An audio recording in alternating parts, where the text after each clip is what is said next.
sal de la tierra, yo soy la sal de la tierra, yo soy la sal de la tierra, sabor a Cristo te voy a dar. Yo soy la sal de la tierra, yo soy la sal de la tierra, yo soy la sal de la tierra, sabor a Cristo te voy a dar. Sal para dar sabor, sabor a cristiandad. Yo soy la sal de la tierra, sabor a Cristo te voy a dar. Sal para dar sabor, sabor a cristiandad. Yo soy la sal de la tierra, sabor a Cristo te voy a dar.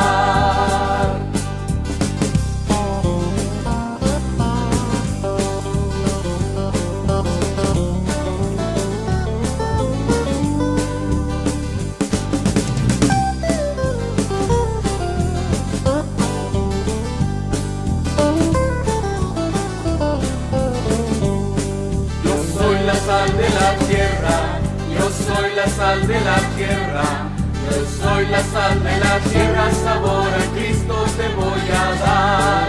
Yo soy la sal de la tierra, yo soy la sal de la tierra, yo soy la sal de la tierra, sabor a Cristo te voy a dar. Sal para dar sabor, sabor a cristiandad. Yo soy la sal de la tierra, sabor a Cristo te voy a dar. Sal para dar sabor, sabor a cristiandad. Yo soy la sal de la tierra, sabor a Cristo te voy a dar.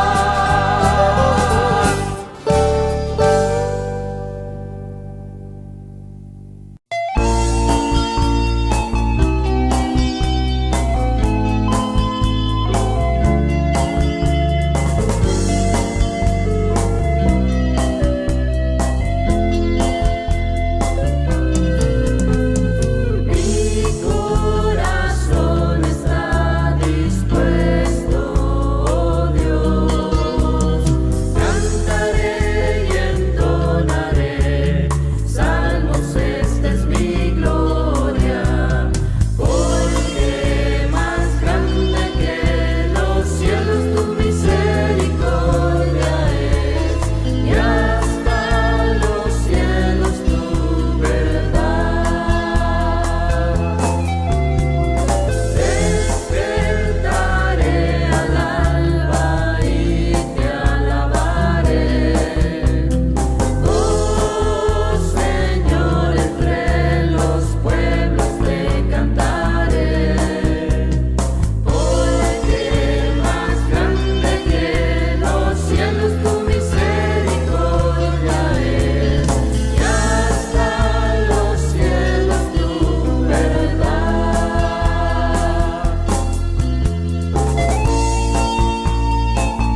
Hola, buenos días, buenas tardes, buenas noches. Depende cuándo sea el momento que miran este video. Mi nombre es Elías López y soy el pastor de la Iglesia Berea de Saltillo. Y pues si alguien se comunica con nosotros, queremos atenderle de la mejor manera. Por lo pronto quiero hacerles la invitación para el viernes 4 de marzo a las 8 de la noche. Viernes 4 de marzo tenemos pues una reunión donde solamente convivimos. Es en la noche a las 8, entonces llegamos para cenar y platicar. No es exclusivamente para la iglesia, pueden traer a sus amigos, sus invitados, sus conocidos y serán bienvenidos. Y ahora en esta ocasión quiero presentarles a otro de nuestros misioneros. Creo que la ocasión anterior les presentamos a Fernando Laureano y Elcita Bernal. Y ahora les presentamos a Ubaldo y Avi, Ubaldo López y Abigail Cortés. Y pues ellos son de aquí de Saltillo. Los dos son de Saltillo. Cuando mi familia y yo llegamos aquí a Saltillo, específicamente a esta iglesia, pues ellos estaban estudiando en el seminario bíblico y gracias a Dios se graduaron y ellos fueron nuestros primeros misioneros, los primeros que enviamos en el 2012, después de que fueron discipulados, entonces los enviamos y Dios los guió a Oaxaca, específicamente a un lugar llamado San Juan, Colorado, donde trabajaron siguen trabajando con ellos, ¿verdad? Pero ya de manera menos directa.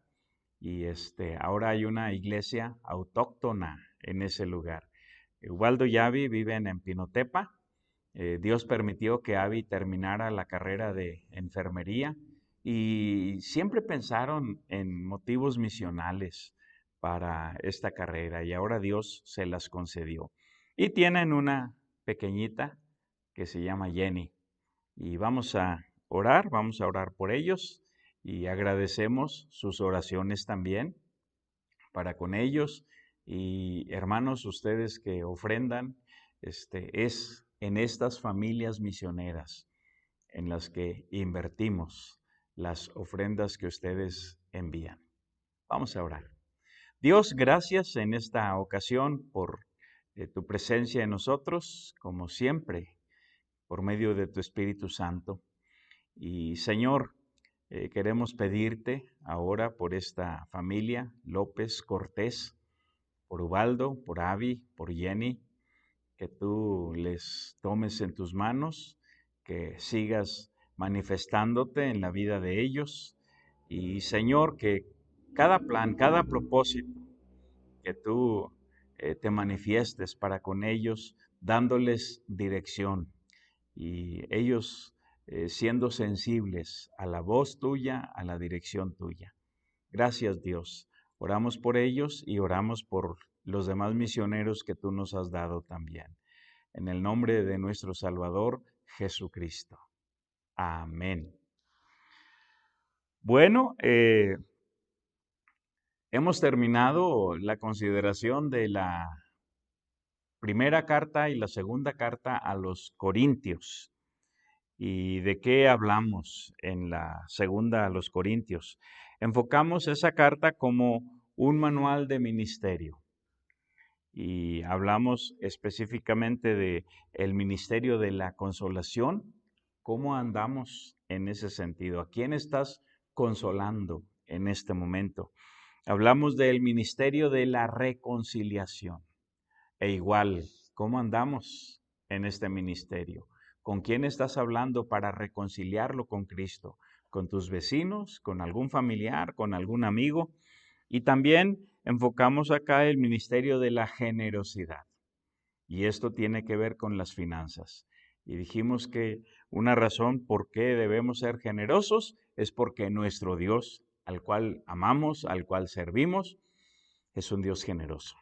Entonces, si hemos de conformarnos a su imagen, este es uno de los maneras, lugares donde debemos conformarnos. Y la última cosa que les mencioné fue el ministerio de la lucha espiritual. Hay un pasaje ahí en 2 Corintios donde Pablo dice que los ministros de Satanás se disfrazan como ministros de justicia. Dice, y no es maravilla porque el mismo Satanás se disfraza como ángel de luz. Entonces, es una lucha espiritual. Y no siempre, pero muchas veces los conflictos que tenemos con personas, especialmente personas que se oponen al Evangelio y muchas veces de una manera velada, son conflictos espirituales. Y ahora, ¿de qué vamos a hablar? Hoy quiero comenzar con la carta a los romanos. Y de antemano, la primera cosa que quiero mencionar es una disculpa, una gran disculpa por el tratamiento tan superficial de esta carta tan grande, tan enorme. Y lo que pasa es que estamos considerando siempre una vista panorámica, una consideración a vuelo de pájaro de cada una de las cartas, no solamente de Romanos, pero esta carta a los Romanos de verdad es una carta grande. Entonces, ¿cómo podemos enfocar esta carta a los Romanos? La palabra justicia y sus derivados aparece más de 60 veces en esta carta. El jurista romano Ulpiano, que nació en el año 170 en la ciudad de Tiro, en Fenicia, fue asesinado en Roma en el año 228. Él definía la justicia de esta manera. Justicia es la constante y perpetua voluntad de dar a conocer, de dar o conceder a cada uno su derecho. La constante y perpetua voluntad de dar o conceder a cada uno su derecho. Esa fue la definición de Ulpiano en cuanto a la justicia. Pero el enfoque de Romanos no está meramente en la justicia humana, sino en la justicia divina, la justicia de Dios.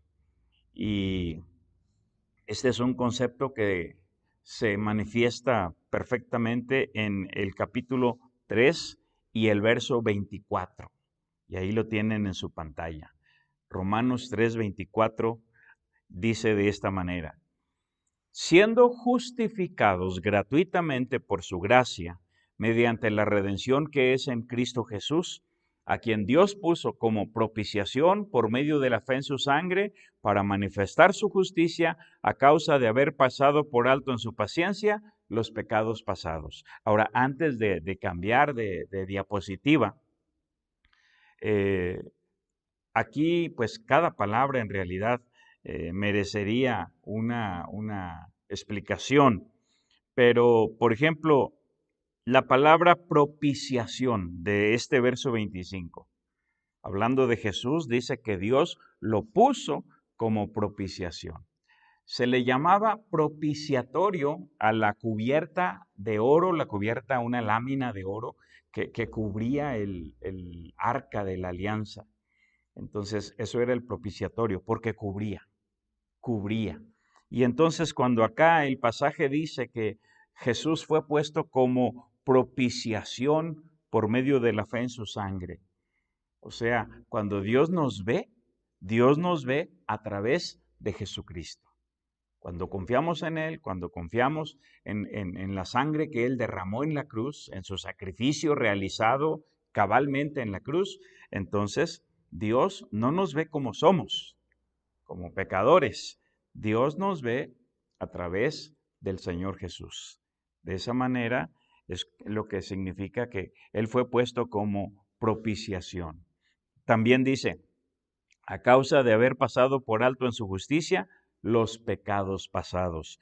Cuando Jesús estaba en la cruz, y esto lo pueden leer en su casa en Lucas capítulo 23, verso 34, Lucas 23:34, Él dijo, Padre, perdónales, porque no saben lo que hacen. Y entonces Dios pasó por alto nuestros pecados. Dios los tomó como pecados de ignorancia. Ahora sí, termino de leer el verso 26 que dice de esta manera, con la mira de manifestar en este tiempo su justicia, a fin de que Él sea el justo y el que justifica, al que es de la fe de Jesús. Que Él sea el justo y el que justifica. Y aquí otra vez, esta es una expresión que merece mucha explicación, pero lo único que les voy a decir es que los atributos de Dios están perfectamente balanceados. Dios no es más amor que justicia, ni es más justicia que amor. Es todo balanceado. Perfecto amor, perfecta justicia, en un balance bien equilibrado. Por ejemplo, un padre le promete a su hijo disciplina, pero cuando ve al niño llorando o algo así, no lo disciplina, no le hace nada. ¿Qué hizo? Sacrificó la justicia por el amor. O por el lado contrario, lo disciplina, pero no le muestra compasión, no le muestra amor. Entonces está sacrificando el amor por la justicia. Dios no puede hacer eso, no puede quedar desequilibrado. El hombre pecó, entonces el pecado merece la justicia de Dios, el castigo divino. ¿Y qué sucedió? Jesús tomó nuestro lugar en la cruz. Y de esta manera, Jesús quedó solo. Por esa razón, una de las palabras, famosas 7 palabras de la cruz, Jesús dijo, Dios mío, ¿por qué me has desamparado? Y la razón es que, y esto lo dice otro pasaje en 2 Corintios, Jesús fue hecho pecado por nosotros. Siendo inocente, tomó nuestro lugar, fue hecho pecado. Y a nosotros se nos contó, se nos atribuyó su justicia. Y de esta manera, Dios sigue siendo justo. Puede amar y castigar el pecado a la vez. Lo castigó en la persona de Cristo y ahora es libre para amarnos. Por eso dice aquí la última frase del verso 26, a fin de que Él sea el justo y el que justifica al que es de la fe de Jesús. Ahora, para este libro de Romanos, vamos a dedicar unas 3 o 4 sesiones para considerar esta carta y sacarle un poquito más de provecho, de aprendizaje. Hay 3 verdades generales, 3 enfoques que podemos considerar en esta carta a los romanos. Un enfoque doctrinal. Esto lo pueden ustedes ver en los capítulos del 1 al 8, porque ahí se habla de la justificación por la gracia. Y luego un enfoque dispensacional, los capítulos del 9 al 11, y ahí se habla de la relación de Dios e Israel. La relación entre Dios e Israel y por ende la relación entre el Israel creyente en Jesús y los gentiles que han creído en Jesús. Entonces, la relación entre Dios e Israel y la relación entre Israel y la iglesia. Y en tercer lugar, un enfoque práctico. Y esto ya va de los capítulos 12 al 16. Y esos capítulos nos hablan de la voluntad de Dios, presentada mediante los deberes cívicos y deberes fraternales. Como creyentes tenemos ciertos deberes, porque así es la voluntad de Dios, para con nuestra nación, para con nuestra patria, para con nuestro gobierno. Pero también tenemos deberes fraternales, deberes para con los hermanos en Cristo de cualquier denominación. En el tiempo de Pablo, el problema grave era la división entre judíos y gentiles. La división dentro de la iglesia. Judíos que se habían convertido a Cristo y gentiles que se habían convertido a Cristo. Y era una división muy grande. Entonces, esa es la verdad práctica. Manifestar la voluntad de Dios presentada mediante los deberes civiles y los deberes fraternales. Ahora, las cartas de la Escritura no son compendios teológicos, no son tratados teológicos, son escritos personales. Un amigo le escribe a un grupo de amigos para dar respuesta a alguna pregunta, para tratar alguna situación en este caso. Entonces, esas son las cartas. Sin embargo, tenemos que considerar quién es el autor. No es lo mismo que yo escriba una carta, disculpen el uso de la primera persona, pero no es lo mismo que un servidor escriba una carta a que le escriba un abogado. Él va a usar términos que yo desconozco para hablar con precisión. Tal vez yo escribiría 2 o 3 hojas por lado y lado y él lo haría todo en una cuartilla. No es lo mismo. Entonces, cuando hablamos de Pablo, Pablo es un abogado de la ley. Él era un rabino. Entonces hay que considerar que sus palabras y sus pensamientos y sus conceptos son muy profundos. En el tiempo de Pedro ya circulaban algunas de estas cartas de Pablo. Y Pedro, obviamente, llegó a leerlas. Y entonces, en una de sus cartas, Pedro, hablando de los escritos de Pablo, dice, hay algunos difíciles de entender. Y esas cartas, los indoctos y los inconstantes las tuercen, como también las otras escrituras, para su propia perdición. Pero Pedro reconoció, hay algunas difíciles de entender. De manera que hay que considerar que es Pablo el que escribe, pero también hay que considerar que es el Espíritu Santo el que lo inspira. Les dije, no es lo mismo si yo escribo una carta y una carta donde el Espíritu Santo no me inspira. Me esfuerzo y hago lo mejor que puedo, pero no me inspira. Sin embargo, al hablar del escrito de Pablo, tenemos que considerar esto. Ahora, otra cosa que debemos pensar u observar, en 2 Timoteo, capítulo 3 y el verso 16, Pablo nos presenta la pauta para la exposición de las Escrituras. Les leo el pasaje, ahí se los dejé escrito. Dice, toda la Escritura es inspirada por Dios y útil para enseñar, para redarguir, para corregir, para instruir en justicia. Y entonces las palabritas que resalté ahí son las pautas. La Escritura es útil para enseñar, como por ejemplo esta carta a los romanos. Es una carta que la mayoría de los estudiosos la consideran doctrinal 100%, de manera que es para enseñar. Pero también dice ahí que es para redarguir, como la carta a los Gálatas. Pablo le escribió para redarguir a los Gálatas. La palabra redarguir significa convencer con argumentos. Pero también un tercer enfoque es que la Escritura es útil para corregir, como la epístola a los Corintios, la primera carta a los Corintios. Le enfocamos diciendo que es una carta para corregir errores. Y luego termina diciendo que es útil para instruir en justicia, como las cartas a los Efesios, a los Filipenses, a los Colosenses, etc.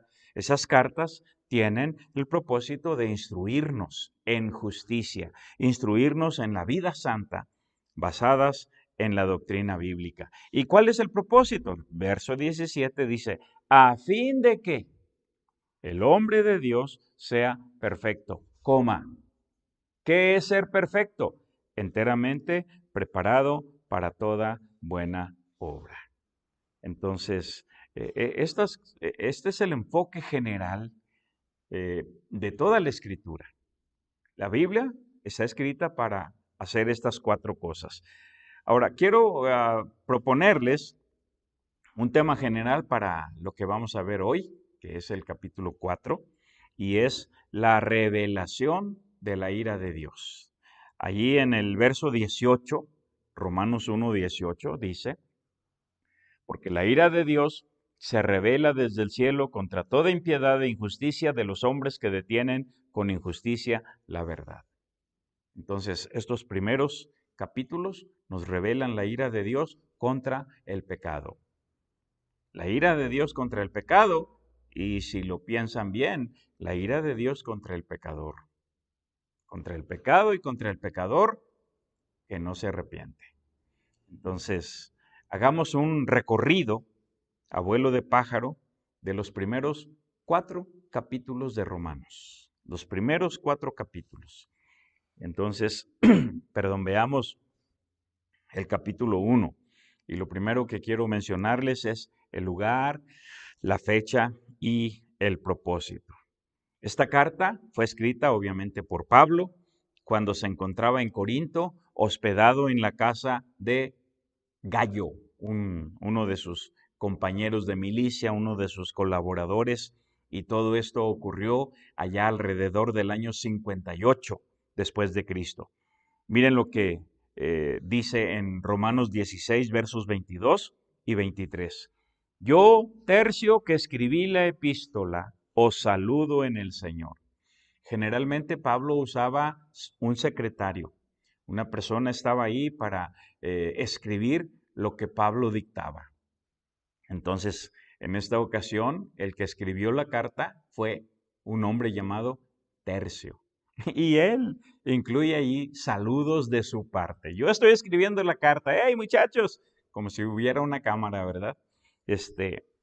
Y envía saludos. Pero sigo leyendo. Verso 23. Os saluda Gayo, hospedador mío y de toda la iglesia. Os saluda Erasto, tesorero de la ciudad, y el hermano Cuarto. Había uno llamado Tercero y hay otro llamado Cuarto. Y si siguen leyendo la escritura, van a encontrar a uno que se llama Segundo, pero esa es otra historia. Muy bien, entonces aquí tenemos el lugar, desde Corinto, hospedado en la casa de Gayo. La fecha, les dije, alrededor del año 58. El propósito. Se pueden ver 5 razones, 5 propósitos por qué fue escrita esta carta. Y ahí tenemos el primero. Para prepararlos para su visita. Pablo quería desde hace mucho tiempo visitarles, pero por circunstancias X no había podido. Miren lo que dicen los versos 22 y 23, capítulo 15, estamos en Romanos, capítulo 15, versos 22 y 23. Por esta causa me he visto impedido muchas veces de ir a vosotros, pero ahora no teniendo más campo en estas regiones y deseando desde hace muchos años ir a vosotros, etc. Entonces, Pablo escribe la carta para que estén preparados. Señores, quiero visitarlos. Desde hace mucho he tenido este deseo. Otra razón, otro propósito para escribir esta carta fue instruirles en doctrinas básicas de la fe cristiana. Vamos al capítulo 1, versículos 10 al 12, donde leemos estas palabras. Rogando que de alguna manera tenga al fin, por la voluntad de Dios, un próspero viaje para ir a vosotros, porque deseo veros para comunicaros algún don espiritual a fin de que seáis confirmados. Esto es, para ser mutuamente confortados por la fe que nos es común a vosotros y a mí. De manera que Pablo tenía el propósito de ir para comunicarles algún don espiritual, instruirles en algunas doctrinas básicas.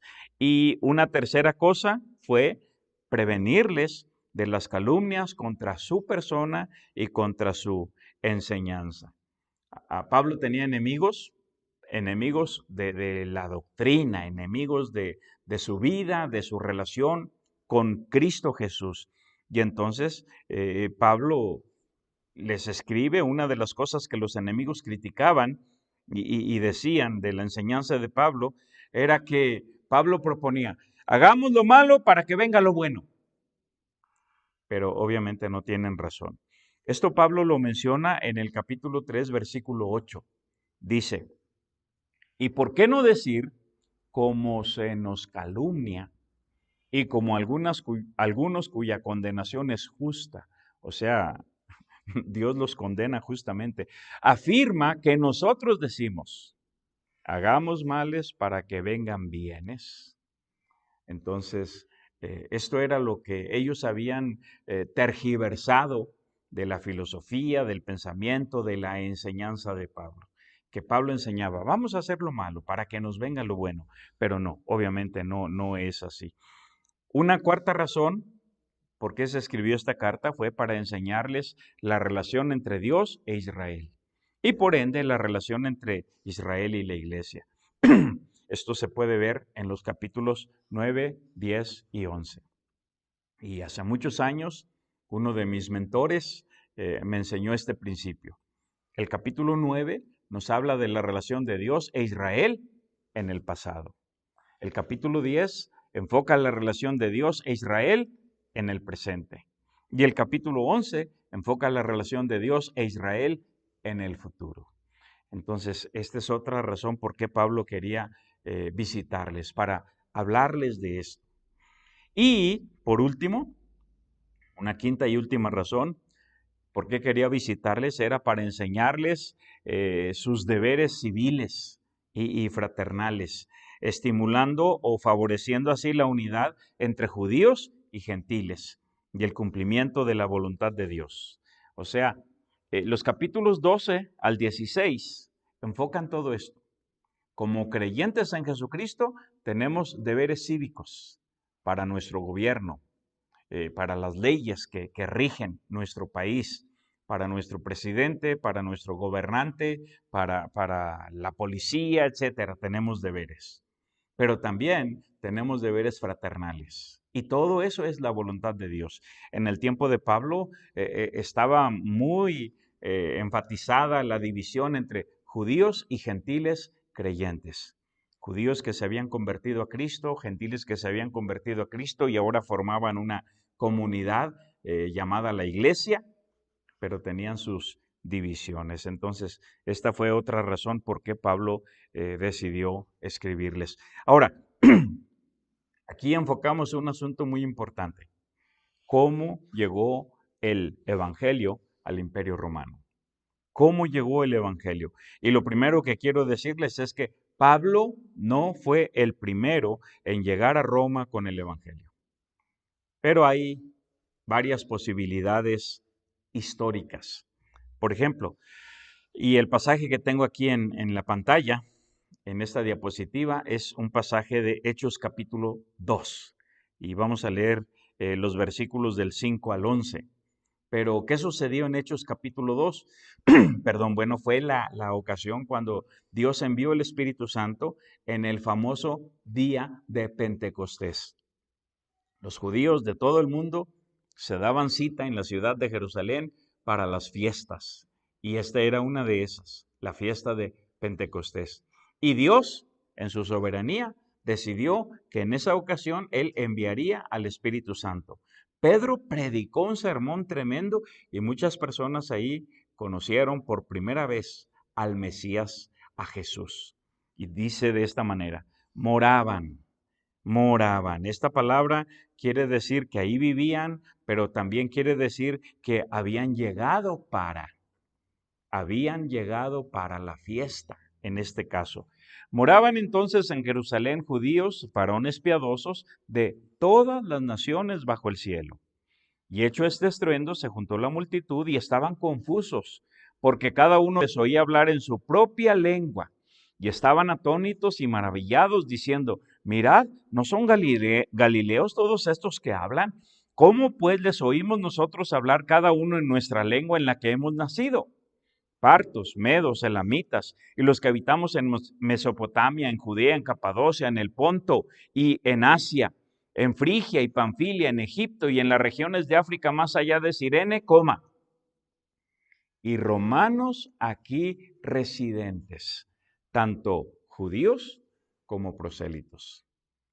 Acuérdense, Pablo era un ciudadano romano y no era el único. Entonces había muchos judíos que de alguna manera obtuvieron la ciudadanía romana. Pablo dijo, yo lo soy de nacimiento.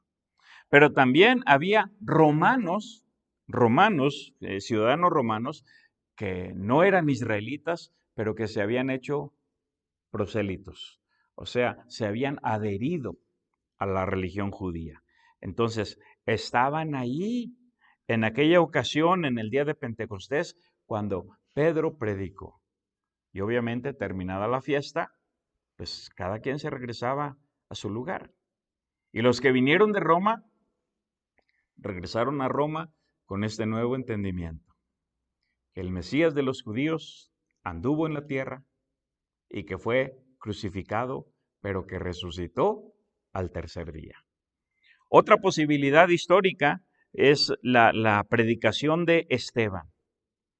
Allá en Hechos capítulo 7 se narra todo esto de cómo Esteban predicó y ahí los judíos rechazaron al rey y rechazaron el reino, y de todo esto resultó una gran persecución que se menciona en el capítulo 8 y demás versículos, pero solamente vamos a leer el capítulo 8, el versículo 1, perdón, del capítulo 8.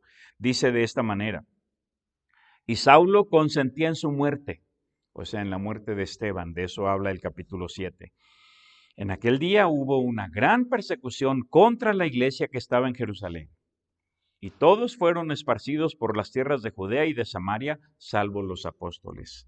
Y si ustedes siguen leyendo, van a encontrar que muchos de estos judíos que fueron esparcidos llegaron hasta Antioquía. Y así fue como nació la iglesia de los gentiles de Antioquía, donde unos 15 años después Pablo se convierte a Cristo y entonces sale como misionero. Entonces, muchos de estos llegaron, obviamente, a Roma. Y así fue como el evangelio llegó a Roma. Por otra parte, una tercera posibilidad es lo que vemos en los saludos que Pablo mismo envía en esta carta a los romanos. Ahora, cabe mencionar aquí que hasta este punto, cuando Pablo escribe la carta a los romanos, Pablo nunca ha estado en Roma, no como creyente en Jesucristo. Probablemente estuvo allí cuando era niño, cuando era adolescente, cuando era joven, siendo rabino, lo que haya sido, pero como creyente en Jesucristo, nunca ha estado en Roma. Sin embargo, al escribir esta carta, la escribe pensando en los creyentes que él sabe que están ahí, pero también mandando saludos a ciertos parientes suyos. Dice en el versículo 7 del capítulo 16, saludad a Andrónico y a Junias, mis parientes y mis compañeros de prisiones.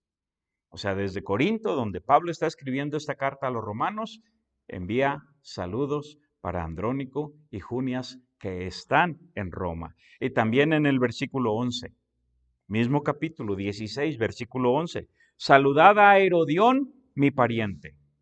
Saludad a los de la casa de Narciso, los cuales están en el Señor.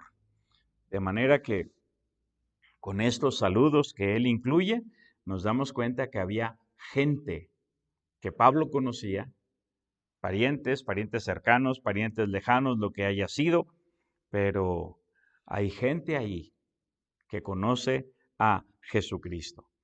Otra cosa notable antes de avanzar es que no había una iglesia central en Roma.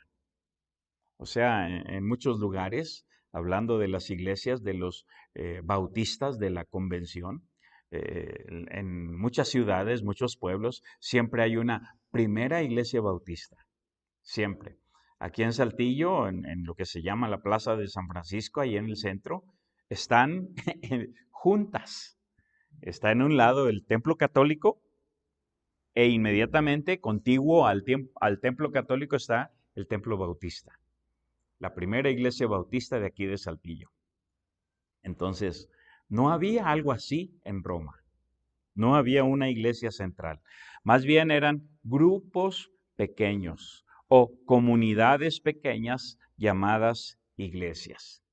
Los historiadores pues nos hablan de 2 o 3 de estos grupos, 4 quizá. Y eran, como dije, grupos pequeños.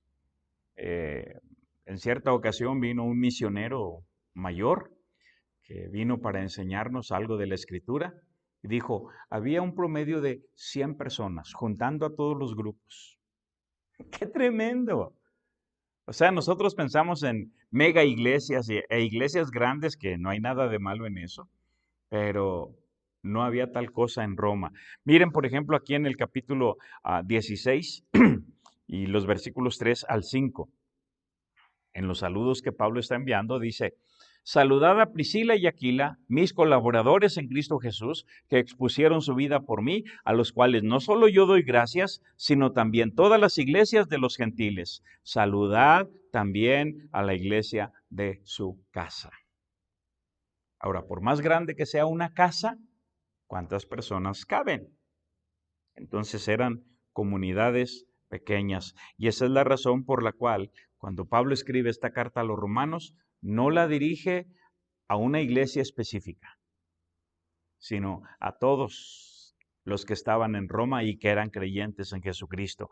Así lo leemos en el 1:7. Romanos 1:7 dice: a todos los que estáis en Roma, amados de Dios, llamados a ser santos. Gracia y paz a vosotros, de Dios nuestro Padre y del Señor Jesucristo. Ahora, avancemos al capítulo 2 y capítulo 3. Los capítulos 2 y 3 establecen el problema universal del ser humano: el pecado. El pecado.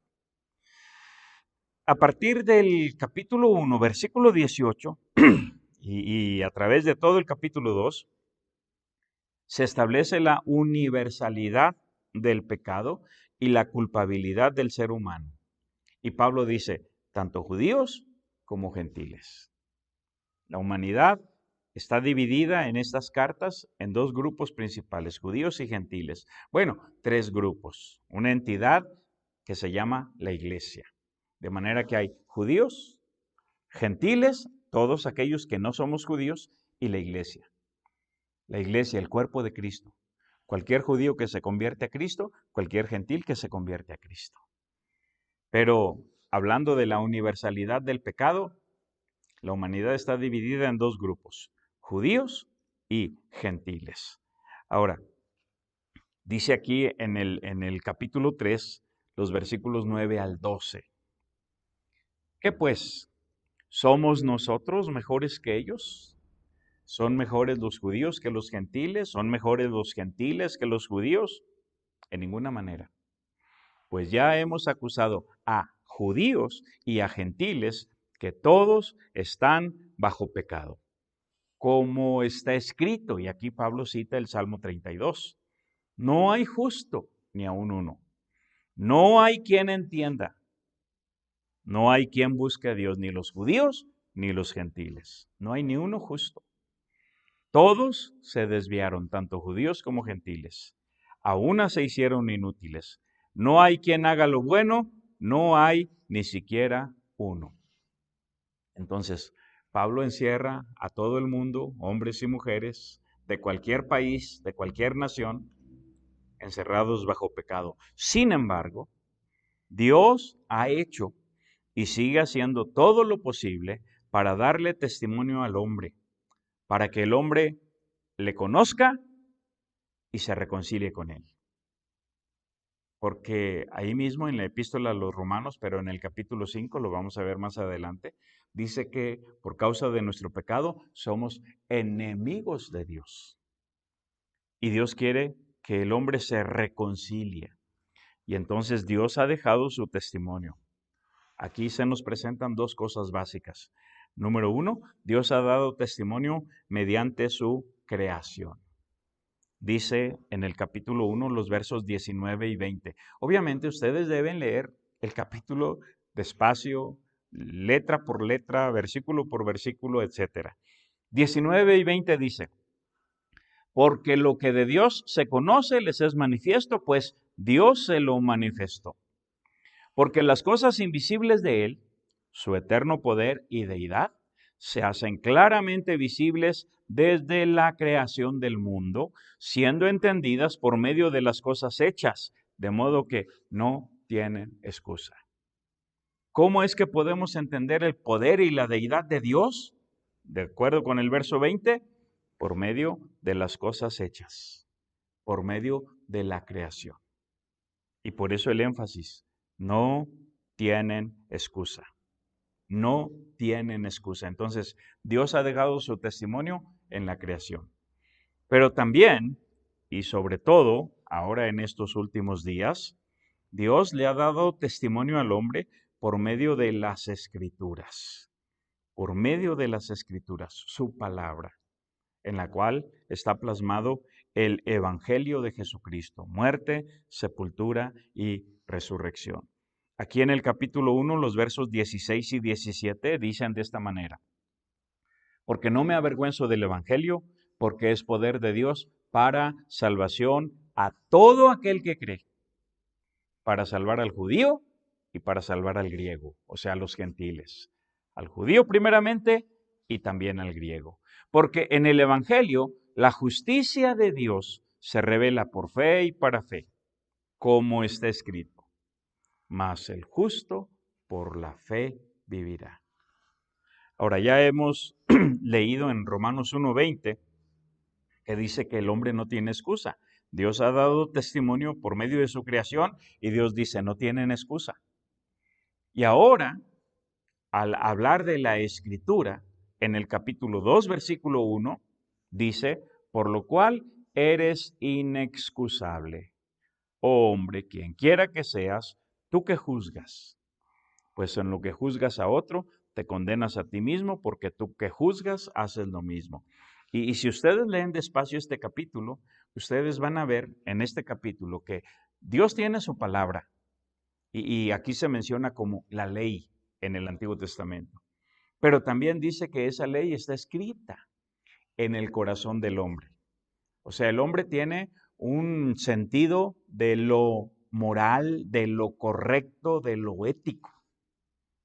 Cada vez que hacemos algo malo, nos damos cuenta. Y entonces la conclusión, al igual que el testimonio con la creación, aquí tenemos el testimonio de las Escrituras, pero también el testimonio de la conciencia. Y la conclusión es la misma, no tienen excusa. No tienen excusa. Ahora, después de mostrarles la culpabilidad, mostrar la culpabilidad del hombre, la Escritura señala la gracia de Dios. La gracia de Dios. Aquí en capítulo 3, versículo 21 y 22, es donde podemos entender que la justicia verdadera que necesitamos para estar delante de Dios, la justicia verdadera solo es posible mediante la fe en Jesucristo y no mediante la ley. No es mediante mi religión, no es mediante mi iglesia, no es mediante mis buenas obras, mi altruismo, lo que sea, que podré estar delante de Dios, sino por la justicia de Cristo. Dice aquí en capítulo 3, versos 21 y 22, pero ahora, aparte de la ley, se ha manifestado la justicia de Dios, testificada en la ley testifica la justicia de Dios y por los profetas. Los profetas hablan de esto. Dice el verso 22, la justicia de Dios por medio de la fe en Jesucristo para todos los que creen en Él. Para los judíos que creen en Él, para los gentiles que creen en Él, porque no hay diferencia. Dice aquí en el versículo 22. Ahora vamos a terminar la lectura de este capítulo 3 y vamos a ver qué es lo que dice, el énfasis que se hace específicamente. Dice, ¿dónde pues está la jactancia? ¿Quién puede jactarse de haber conseguido la salvación? ¿Por guardar la ley o por portarse bien, por hacer buenas obras? ¿Dónde queda la jactancia? Queda excluida. ¿Por cuál ley? ¿Por la de las obras? No, por la ley de la fe. Ni los que tienen la ley pueden jactarse, ni los que no tienen la ley, pero que tienen obras, tampoco pueden jactarse. Concluimos, pues, que el hombre es justificado por fe sin las obras de la ley. ¿Es Dios solamente Dios de los judíos? ¿No es también Dios de los gentiles? Ciertamente, también de los gentiles, porque Dios es uno. Y Él justificará por la fe a los de la circuncisión y por medio de la fe a los de la incircuncisión. ¿Cómo es justificado el judío? Por la fe. ¿Cómo es justificado el gentil? Por la fe. Él justificará por la fe a los de la circuncisión y por medio de la fe a los de la incircuncisión. Luego, por la fe invalidamos la ley en ninguna manera, sino que confirmamos la ley. Por la fe confirmamos la ley. Si quieren adelantarse al capítulo 8 en su casa, ustedes podrán ver ahí en el capítulo 8 de este libro de Romanos que cumplimos la justicia de la ley por el Espíritu Santo en nosotros. No hay otra manera. Y ahora avanzamos al capítulo 4. Y en el capítulo 4 se nos da el ejemplo de Abraham con dos propósitos específicos. El ejemplo de Abraham es para señalar que la salvación es por fe, no por obras. La salvación. Si tú quieres ir al cielo, si tú quieres que Dios perdone tus pecados, si tú quieres ser salvado por Él, tendrá que ser por la fe y no por las obras. Dice, comenzando aquí en el versículo 1 del capítulo 4:1. ¿Qué pues diremos que halló Abraham nuestro padre según la carne? Porque si Abraham fue justificado por las obras, tiene de qué gloriarse, pero no para con Dios. Obviamente es muy importante este sí. Abraham no podía justificarse en realidad por las obras. Acuérdense, cuando Dios le prometió que tendrían un hijo, a él y a Sara, y pasaba el tiempo y ellos avanzaban más en edad y no tenían hijo, entonces se les ocurrió tener un hijo con la sierva, con la esclava egipcia. Entonces, no puede justificarse por las obras.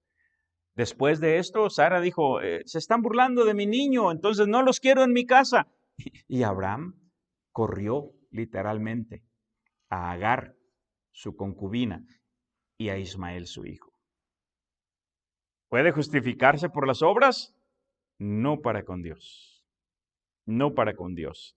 Versículo 3. Porque ¿qué dice la Escritura?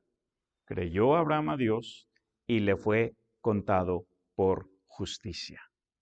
Entonces lo que le fue contado fue su fe. Su fe.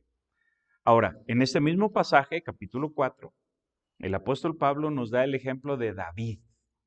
David dice en el versículo 6, como también David habla de la bienaventuranza del hombre a quien Dios atribuye justicia sin obras. Justicia sin obras. Y yo sé, algunos detractores están pensando, entonces vamos a darle vuelo a la hilacha. No, de ninguna manera.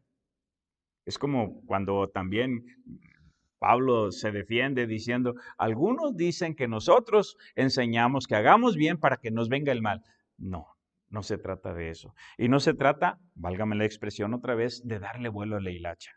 De ninguna manera. Pero el pasaje dice que Dios atribuye a David justicia sin obras. Versículo 7, diciendo, bienaventurados aquellos cuyas iniquidades son perdonadas y cuyos pecados son cubiertos. Y está citando el libro de los Salmos.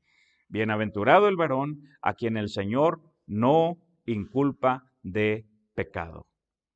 Entonces nos está dando el ejemplo de David. ¿De qué hemos hablado? De cómo el ejemplo de Abraham, que cita la Escritura aquí en Romanos capítulo 4, tiene el propósito de mostrarnos que la salvación es por la fe. Ahora, el mismo ejemplo de Abraham también sirve para señalar que las promesas de Dios para los judíos están basadas en la fe. Así rápidamente les diré que Dios le ha prometido el mundo a los judíos. Así dice la Biblia. Y Dios es fiel. Dios va a cumplir.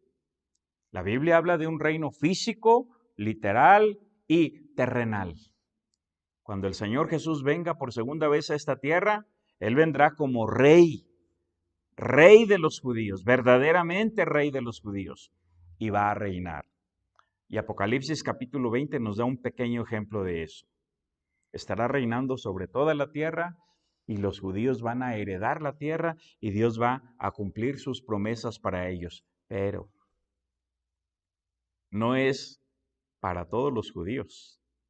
Sí es para los judíos, pero es para los judíos que creen en Jesús, que le aceptan por la fe. El ejemplo de Abraham sirve también para señalar que las promesas de Dios para los judíos están basadas en la fe. Miren lo que dice aquí en los versos 13 y 14. Estamos en Romanos capítulo 4, versos 13 y 14.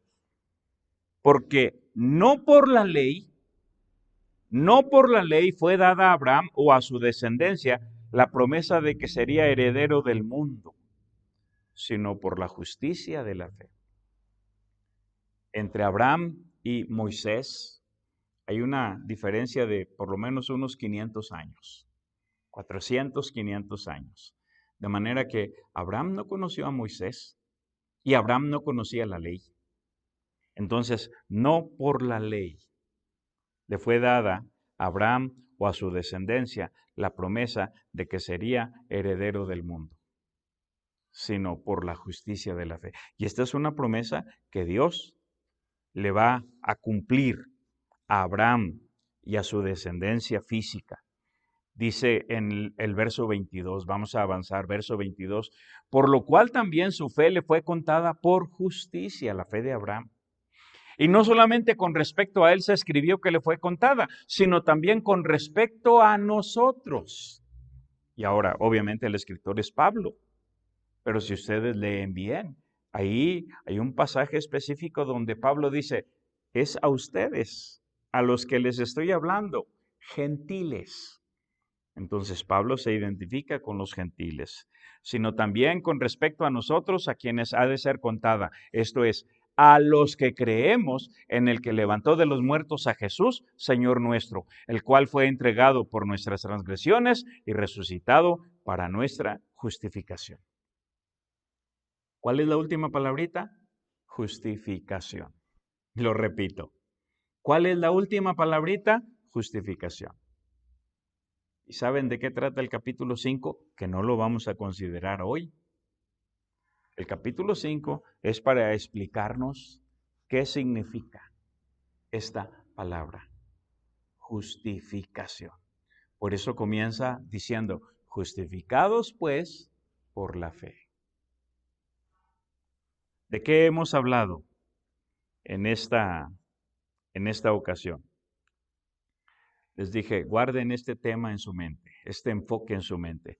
La revelación de la ira de Dios. Estos 4 capítulos, primeros 4 capítulos, podemos enfocarlos bajo este tema. Y Romanos 1:18 es el que nos menciona que la ira de Dios se revela desde el cielo contra toda impiedad e injusticia de los hombres que detienen con injusticia la verdad. Ahora, en Romanos 1 hablamos del lugar, la fecha, el propósito. Pablo estaba en Corinto, hospedado en la casa de Gallo. Y hablamos de 5 propósitos que obviamente no vamos a repetir aquí. Pero el otro enfoque que es muy importante, cómo llegó el Evangelio al Imperio Romano. Y aquí hablamos de algunas posibilidades históricas. Personas que creyeron en Jesús en el día de Pentecostés, personas que fueron esparcidos, dispersados por la tierra por causa de la persecución que se suscitó por la muerte de Esteban, o también algunos parientes, amigos, conocidos, familiares de Pablo.